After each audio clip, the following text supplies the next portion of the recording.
আল্লাহ সুবহানাহু ওয়া তাআলা বলছে যারা জাহান্নামে যাবে তারা হতভাগা। কেন? কারণ আপনাকে আল্লাহ সুবহানাহু ওয়া তাআলার দয়া তার ক্ষমা সম্পর্কে জানতে হবে। এমন এক প্রতিপালকের বান্দা আপনারা, জীবনের কত বড় পাপী আপনি বলেন, আল্লাহ সুবহানাহু ওয়া তাআলার দরবারে খালি একবার এসে নক করেন মরার আগে যে আল্লাহ আমার জীবনের অনেক বড় ভুল হয়ে গেছে, আমাকে ক্ষমা করে দাও। আল্লাহ বলছে সাথে সাথে তাকে ক্ষমা করে দেব। আল্লাহ বলছেন কত বড় পাপী সে। আল্লাহ সুবহানাহু ওয়া তাআলা ফেরাউন, আপনারা তো ওই সব পাপীদের নামগুলো জানেন, নিজেকে হয়তো অত বড় পাপী মনে করেন না। কত বড় পাপী ফেরাউন বলেন তো দেখি? আবু জাহেল কত বড় পাপী। আল্লাহ সুবহানাহু ওয়া তাআলা ফেরাউনের মতন ব্যক্তিকে যে বলেছিল মা আলিমতু লাকুম মিন ইলাহিন গায়রু, এবং তিনি আরেক জায়গায় বলেছিল আনা রাব্বুকুমুল আলা, সূরা কাসাসের 28 নম্বর সূরার সম্ভবত 36 নম্বর বা 38 নম্বর আয়াতে এই কথাটি রয়েছে। সে বলেছিল আমি ছাড়া কোনো ইলাহ রয়েছে কিনা এই পৃথিবীতে আমি জানি না, এমন দাবি পর্যন্ত করেছে। আল্লাহ সুবহানাহু ওয়া তাআলা সেই ফেরাউনকে পর্যন্ত শাস্তি দিতে চায়নি। আল্লাহ তাকে ক্ষমা করে দেওয়ার জন্য মুসা আলাইহিস সালামের মতো একজন রাসূলকে পাঠিয়েছে যে মুসা তাকে দাওয়াত দাও, বলো তাকে আল্লাহর কাছে ফিরে আসতে, ক্ষমা চাইতে, আমি আল্লাহ তাকে মাফ করে দেব। আল্লাহু আকবার। এমনকি আল্লাহ সুবহানাহু ওয়া তাআলা মুসাকে বলছেন ইযহাব ইলা ফিরআউনা ইন্নাহু তাগা, তুমি তার কাছে দাওয়াত নিয়ে যাও, কিন্তু মুসা তার সাথে তুমি নরম ভাষায় কথা বলো। ফাকুলা লাহু কাওলান লাইয়িনান, কেন? যাতে করে এই ফেরাউন তোমার দাওয়াতের ভঙ্গিমা যদি ভুল হয়ে যায় বা অগ্রমিজাজ দিয়ে দেখাও, তাহলে হয়তো যদি এই কারণে ইসলাম গ্রহণ না করে, আমাকে মেনে না নেয়, তাহলে আল্লাহ সুবহানাহু ওয়া তাআলা চাচ্ছিল কোনোভাবে যেন ও ইসলামটাকে গ্রহণ করে নেয়, আল্লাহকে মেনে নেয়। আল্লাহ কত বড় দয়ালু, আপনি চিন্তা করে দেখেন।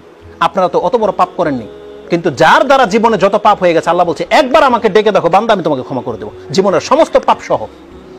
আল্লাহ সুবহানাহু ওয়া তাআলা এত দয়াবান, অনেক মাধ্যম রেখেছে।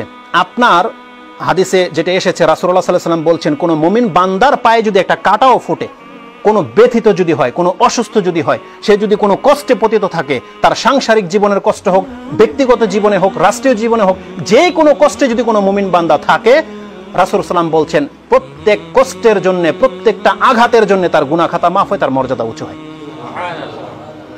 এমনকি আপনি যদি কোনো গাছ লাগান, আপনার বাড়ির পাশে যদি কোনো ফলের গাছ লাগিয়ে থাকেন, এই গাছের ফল আল্লাহ সুবহানাহু ওয়া তাআলা দান করে, সে ফল যে কেউ খাবে, আপনার অগোচরে খাক, আপনি স্বেচ্ছায় দেন। এমনকি সবচেয়ে আশ্চর্যের বিষয় হচ্ছে হাদিসে এই ভাষাটাও আছে, আপনি নিজের গাছের ফল নিজেও যদি খান, আপনার আমল নামায় সাদকা লেখা হবে। আপনি আল্লাহকে আর কিভাবে পেতে চান বলেন? সেই মহান রব্বুল আলামিন সমস্ত ইবাদতগুলোকে বান্দাকে করতে বলেছে কেন? যাতে করে এই ইবাদতগুলোর মাধ্যমে বান্দা কোনো না কোনোভাবে নাজাত পেয়ে যায়।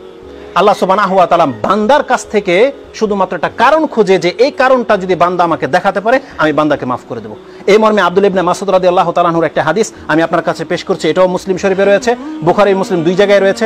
রাসূলুল্লাহ সাল্লাল্লাহু আলাইহি সাল্লাম বলছেন লাইসা আহাদুন আহাব্বা ইলাইহিল উযরু মিনাল্লাহ মিন আজলি যালিকা আনজালাল কিতাবা ওয়া আরসালার রাসূল। রাসূলুল্লাহ সাল্লাল্লাহু আলাইহি সাল্লাম বলছেন আল্লাহ যে বান্দাকে ক্ষমা করার জন্য কত কারণ খুঁজে, আল্লাহর মতো এমন কোন ব্যক্তি বা এমন কোন সত্তা নেই যে আল্লাহর মতো এরকম ওজর খুঁজে বেড়ায়।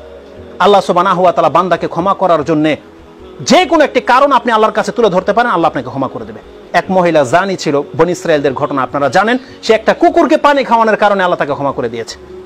একটা কুকুরকে, কত ছোট কারণ হলে আল্লাহ আপনাকে ক্ষমা করে দেবে। রাসূলুল্লাহ সাল্লাল্লাহু আলাইহি সাল্লাম বলছেন ইত্তাকুন নার ওয়ালাউ বিশিক্কি তামরাতিন, যে তোমরা জাহান্নামের আগুন থেকে বাঁচো যদি তোমার দ্বারা একটা খেজুরের টুকরা দান করে হলেও সম্ভবপর হয়, আল্লাহ সেটাকে গ্রহণ করতে পারে।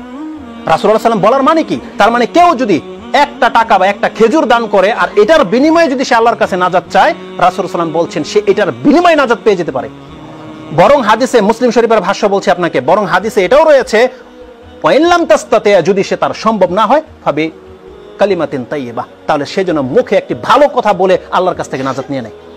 মুখের একটি কথা, যার জন্য একটা টাকা আপনার খরচ করতে হবে না, শুধু আপনার আল্লাহকে বলেন আল্লাহ তুমি আমাকে মাফ করে দাও, আমাকে জান্নাত দাও। একটি মুখের কথা আপনার জন্য জান্নাতের জন্য যথেষ্ট হয়ে যেতে পারে। রাসূলুল্লাহ সাল্লাল্লাহু আলাইহি ওয়াসাল্লাম তার চাচাকে কিন্তু এই কথাটি বলেছিল, ইয়া আম্মি কুল লা ইলাহা ইল্লাল্লাহ কালিমাতান, একটি কালিমা, উহাজ্জু লাকা বিহা ইনদাল্লাহ, যদি আপনি এই কথাটা একবার বলে দেন লা ইলাহা ইল্লাল্লাহ, এটাই আপনার জন্য হুজ্জত হয়ে যাবে, ইনশাআল্লাহ আমি আল্লাহর কাছে বলতে পারবো যে আমার চাচা শেষ পর্যন্ত আল্লাহ তোমার প্রতি ঈমান নিয়ে আসে, তাকে মাফ করে দাও। একটা কালিমা বাস।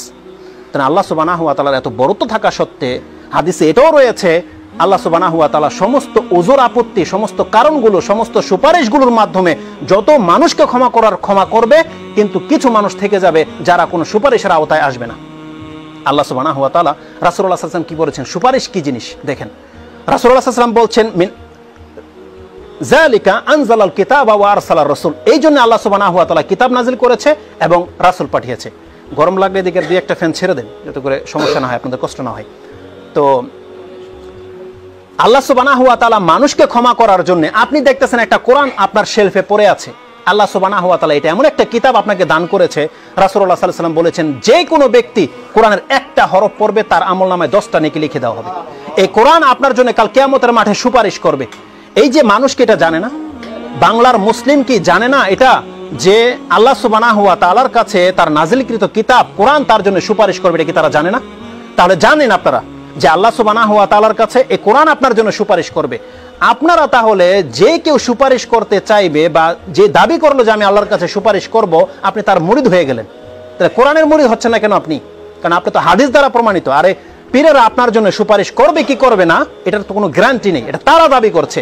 কিন্তু হাদিস তো আপনাকে শিক্ষা দিচ্ছে কোরআন আপনাকে সুপারিশ করবে কাল কিয়ামতের মাঠে। তাহলে আপনি কোরআনের মুরিদ কিভাবে হবেন বলেন?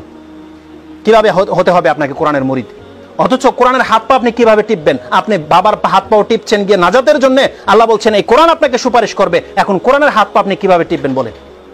ওটা তো কোনো প্রুফ নেই, তারা নিজেরা বানানো কথা বলছে, কিন্তু এটা তো হাদিস দ্বারা প্রমাণিত যে কোরআন আপনাকে সুপারিশ করবে কাল কিয়ামতের মাঠে। তো যাই হোক, আমাদের মুসলিম জাতিকে আল্লাহ সুবহানাহু ওয়া তাআলা বোঝার তৌফিক দান করুক। আল্লাহ সুবহানাহু ওয়া তাআলা যখন দেখবেন সমস্ত কার্যক্রম শেষ, তারপরও কিছু বান্দা আমার জাহান্নামে থেকে গেছে, তখন আল্লাহ সুবহানাহু ওয়া তাআলা স্বয়ং তার নিজের রহমতের হাতে 1 মুঠ কি 2 মুঠ জাহান্নাম থেকে উঠাবে। আল্লাহর হাতে, চিন্তা করতে পারেন? আল্লাহর দয়া, আল্লাহর নাম যে রহমান, তার ভিত্তিতে আল্লাহ সুবহানাহু ওয়া তাআলা জাহান্নাম থেকে 2 বর্ণনায় এসেছে 1 মুঠ কি 2 মুঠ জাহান্নাম থেকে উঠে আল্লাহ সুবহানাহু ওয়া তাআলা তাদেরকে জান্নাত দিয়ে দিবে। এত কিছু হওয়ার পরেও যদি কেউ জাহান্নামে থেকে যায়, আল্লাহ বলছেন এরা হতভাগা নয়তো কি বলে। আল্লাহ সুবহানাহু ওয়া তাআলা মানুষকে ক্ষমা করার জন্য এত কিছু সরঞ্জাম রেডি করে রেখেছে, এরপরেও এই দেয়ালগুলো ভেঙে যদি কেউ জাহান্নামে পতিত হয়, তাহলে আল্লাহ সুবহানাহু ওয়া তাআলা বলছেন এরা হতভাগা নয়তো কি।